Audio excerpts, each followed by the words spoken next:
Hello, hello. Non, c'est comme si le sujet de la soumission a réveillé beaucoup de passion. Donc, je me suis réveillée encore avec plus de messages et tout. Mais je voulais faire ce message, pourquoi? Parce que euh, je suis consciente, il y a j'ai beaucoup de femmes qui suivent mes vidéos. Beaucoup d'hommes également ont commenté, hein. Bon, c'est parce que j'ai dit la soumission, c'est pas seulement un truc des femmes, en tout cas.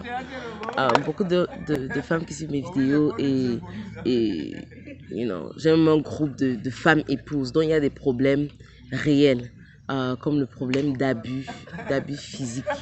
Euh, j'ai une question par rapport à cela et je sais que ça rencontre beaucoup de challenges que certaines épouses avec qui je suis dans le groupe font face maintenant.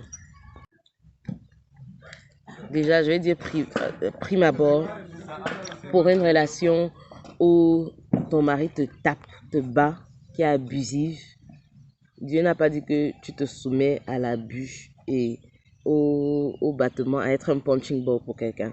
Donc, rester parce que tu penses que c'est obéir à Dieu, c'est une conception, disons, pas correcte de qui Dieu est, de qui le Père est, de qui Jésus est. Jésus a dit qu'il est venu pour rendre les captifs libres. Il est venu pour libérer les captifs, pour faire sortir des prisons ceux qui sont en prison. Il est venu pour donner un vêtement de louange au lieu de l'esprit de désespoir. Il est venu pour donner une couronne de beauté au lieu de la cendre. You know? Donc, c'est lui, c'est de Jésus là dont on parle. Alors, si tu es dans une relation abusive, où tu es battu et tout, s'il te plaît, trouve de l'aide.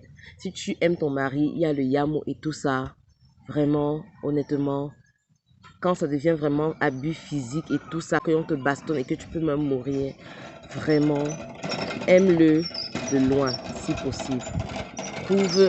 Aime-le de chez quelqu'un vraiment, aime-le de la chambre d'hôtel ou de l'appartement meublé, aime-le de loin. Prie pour lui de loin. Aime-le de loin. Parce que Dieu veut d'abord quoi? Que nous soyons en vie. Avant que Dieu ne veut que nous soyons soumises ou soumis. Dieu veut que nous soyons d'abord en vie. Ok? Donc, voilà. Voilà. Beaucoup de sagesse, de discernement, pardon. Et demandez de l'aide. Demandez de l'aide. Demandez de l'aide. Ne souffrez pas en silence.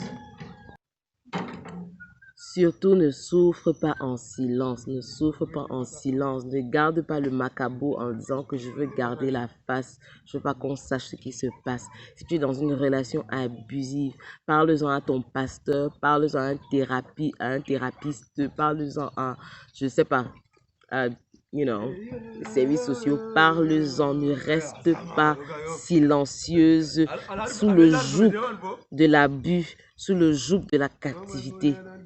Pardon. Ta vie d'abord. Dieu veut que tu vives, ok? Donc, voilà pour les relations abusives physiquement.